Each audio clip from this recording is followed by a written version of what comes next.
안녕하십니까, 박사호입니다. 우한으로 파견되는 의사와 간호사 등 의료진들이 출정식을 갖고 있습니다. 붉은 길을 높이 들고 당의 명령에 절대 복종하며 전력으로 달려간다. 굳게 단결해 우한과 후베이, 중국을 보위한다는 구호를 제창합니다. 직업이기 이전에 소명이라는 의사의 결심이 있지만 사람이기에 흔들릴 수밖에 없습니다. 비참한 환자를 보는 순간 잠을 이룰 수도 없고 본인도 목숨을 잃을까 공포스럽습니다. 배그의 천사들은 기저귀로 무장하고 머리를 깎았습니다. 출정식에 앞서 감염 위험을 조금이라도 줄이기 위해 길게 기르던 머리카락을 아쉬워하면서 자른 겁니다. 떠나기에 앞서 트렁크는 성인 기저귀로 가득 채웠습니다. 우한에 배치된 이 간호사는 아침부터 물을 마실 생각을 못한다고 합니다. 식사도 할 수 없고 방호복을 일단 벗으면 버려지는 게 아까워 생리기간이라도 걸리면 그 괴로움이 이루 말할 수 없다고 합니다. 우한의 한 여성은 부모가 집에서 죽기만을 기다린다. 아무도 국민에 관심이 없다. 돈이 있어도 약을 살 수 없고 병실을 구할 수가 없다. 홍콩 동포들이여, 당신네들은 독립하라. 나는 지지할 거다. 타이완도 독립하라. 티벳, 홍콩 모두 독립해야 한다. 공산당의 사악한 마수에서 벗어나라. 부패한 정권의 사악한 사회에서 아무도 자유롭게 목소리를 낼 수 없다면서 울부짖었습니다. 목숨이 위험하다는 것은 알지만 이제 더 이상 참을 수 없다. 관영 CCTV에서는 가짜뉴스만 한다고도 말했습니다. 실제로 CCTV는 황창의원에서 완치된 환자라면서 한 여성을 인터뷰했습니다. 병원 환경이 너무 좋아 나가고 싶지 않다고 방송에서 이야기한 이 여성은 알고 보니 이미 한 번 인터뷰한 간호사였습니다. 동일인에게 두 사람의 인터뷰 연기를 시킨 것이었습니다. 우한의 감염자 수는 폭증하고 있습니다. 중국이 실상을 보고하지 않아 추정만 할 뿐인데 2월 10일 예일의 BMJ 논문은 감염자를 5만 4천 명으로 추산했습니다. 하지만 사스 당시 타이완의 질병관리국장이었던 수이렌 박사는 다이아몬드 프린세스 크루즈 사례로 추산하면 50만 명 이상으로 잡아야 한다고 밝혔습니다. 크루즈선의 감염률이 5%인데 이를 우한 인구 1000만에 대입하면 50만이라는 계산입니다.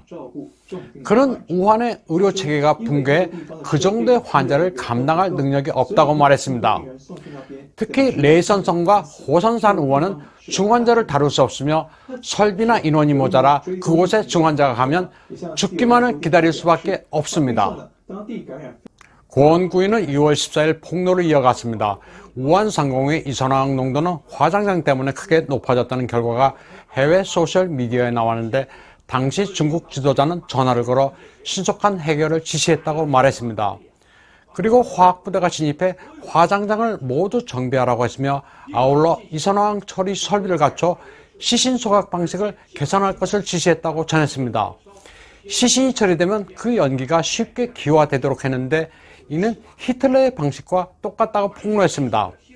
시신 한 구를 소각하는데 이제 50분이 걸리지 않으며 순식간에 처리된다는 겁니다. 이는 이산화황 발생을 줄이기 위한 것으로 순춘란 한정의 구체적인 지시에 따른 것이라고 했습니다. 24시간에 우한, 충칭, 상하이, 안후이 상공의 이산화황 문제를 해결하라는 지시라는 겁니다. 그리고 베이징의 모든 화장장도 이 방식에 따라 개조되고 있다고 합니다. 그런데 공산당이 당신에게 마스크를 줬느냐? 그런 거 없다. 의약품도 물론이고 의료진, 교수도 제대로 투입되지 않는다. 그러면 중국 공산당이 보유하고 있는 것은 총밖에 없다. 그리고 선전도구인 CCTV와 화장장만 가지고 있을 뿐이다. 이산화황이 배출되지 않는 화장장을 가진 게 바로 공산당이다. 아직도 공산당을 믿느냐? 당이 전염병과 싸우고 고칠 수 있느냐? 그렇다면 사방에 시신이 나뒹굴지 않을 것이다. 지금 상하이와 안후이 등 모든 곳에서 온라인에 산불 윤호 조치를 내렸다. 누구라도 환자의 상태에 토론하거나 이야기를 전달하는 것을 허용하지 않는다는 것, 전염병 상황을 해외에 알리는 것을 금하는 것, 외신으로부터 전염병 관련 정보를 얻는 것을 허용하지 않는다는 세 가지 불윤호입니다. 이를 어기면 누구나 처치되며 중국 공산당은 나라를 부패, 속임수, 거짓으로 다스리기로 했고 2등 시민을 철저히 소멸시키기로 작정했다고 폭로했습니다. 또 해결 방법도 없으면서 젊은이들을 사지로 내몰고 있다고 중국 공산당을 격하게 비난했습니다. 한편 중국의 한 인터넷에는 시진핑 주석의 딸 시밍저 본인이라며 올린 글이 중화권에서 크게 주목받고 있습니다. 진위 여부는 파악되지 않지만 최소한 절반의 진실은 반영하고 있다는 게 중화권 전문가들의 견해입니다. 내용은 이렇습니다. 시진핑은 당신네들이 말하는 황제도 아니고 지존도 아니다. 아버지의 죄는 말로 다 쓰기가 힘들 정도로 많다. 하지만 그는 진짜 하나의 장기말에 불과하다. 고위층의 내부 투쟁이 끝나면 진정한 의미의 민주를 맞이할 것이다. 하지만 긴 시간이 걸릴 것이다. 시씨 집안은 현재 본의 아니게 정치 투쟁을 하고 있는데 프레임에 올려진 대리인이다. 올해와 내년에 대부분 사람들의 재산은 최소한 40%에서 60%가 축소될 것이다. 여러분들은 시간을 써가면서 고위층이 누군지 추측하지 말라. 왜냐하면 아버지도 미래가 어떻게 될지 알 수 없기 때문이다. 그러면서 자신은 모두에게 진상을 알리기를 희망한다. 그리고 지금 보이는 것은 전부가 가짜다. 고위층은 곧 청소될 거라고 했습니다. 아버지의 문제는 심각하다. 지겨운 문제에 대해 다시 묻지 않기를 바란다. 현재 내부 투쟁은 격화 단계에 들어갔다. 늦어도 내년 상반기에 고위층의 40%는 도피할 것이고 40%는 도태될 것이다. 나머지 사람들은 공포스러울 것이다. 앞으로 부득이한 경우가 아니면 인터넷에 다시 찾아오지 않을 것이다. 또 현재 가장 큰 문제는 폐렴이 아니고 곧 도래할 고위층의 내부 투쟁으로 일부 사람들의 이익에 영향을 미칠 거라고 했습니다. 아버지는 아무 일 없으며 고위층의 내부 투쟁을 처리하고 있는 중이다.